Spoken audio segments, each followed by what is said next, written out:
Today I'm going to talk about a painting. This is to help you if you want to talk about a painting in your C1 or your C2 speaking exam. It's also a useful skill for you.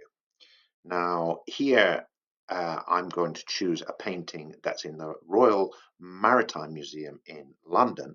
The Royal Maritime Museum is an important place in the history of the Royal Navy.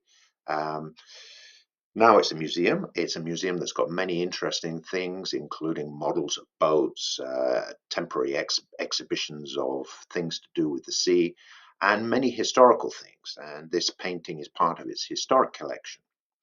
The painting shows a full-length portrait of the Captain, the Honourable Sir Augustus Keppel.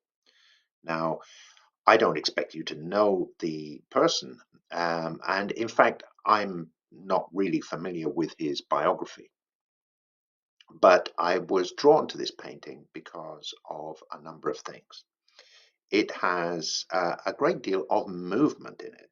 If you walk around a museum and look at the typical portraits, they tend to be static. So they tend to show the sitter, even if it's a standing portrait, it's always called the sitter, looking straight at you and standing still.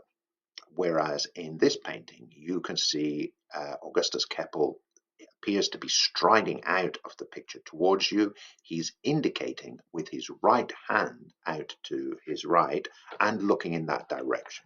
He appears to be commanding somebody to do something. Now, this is one of the reasons that I find the picture interesting. We're going to look at it in more detail. You need to be able to talk about the detail in a painting as well as just say who it represents. So what I'm going to say here is we notice that the light falls mainly upon the head and the hand of the sitter of Keppel.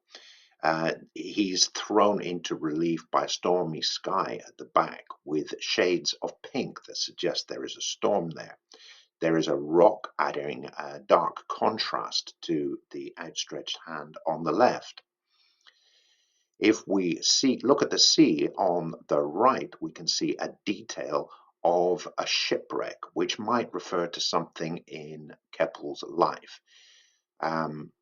So the artist has carefully represented the features of the sitter, the face, but he's also taken great care over the brocaded jacket that he's wearing with brocade down the front. Um, you can see he is standing on a beach which seems to be slightly inclined, which also gives a sense of movement, gives the figure a sense of movement, so that it seems to be moving towards us. Having described the picture, I need to say a little bit about Keppel himself. Okay, so Keppel was obviously a captain at the time this painting was commissioned, but he later became an admiral the in the Admiralty. So he was a person of some distinction, and he served in the 7 Years' War and in the American War of Independence. Now, we know that he was an important figure in the Royal Navy, and the Royal Navy plays an important part in the history and culture of the United Kingdom. That is another of the reasons that I chose this painting. But I also chose the painting because of the artist. The name of the artist is Sir Joshua Reynolds, and Sir Joshua Reynolds was perhaps the most successful portrait painter of his time, of the 18th century. Uh, he was born in 1723 and died in 1792. So his life takes up the majority of the 18th century. He was famous as the founder of the Royal Academy of Painting in London.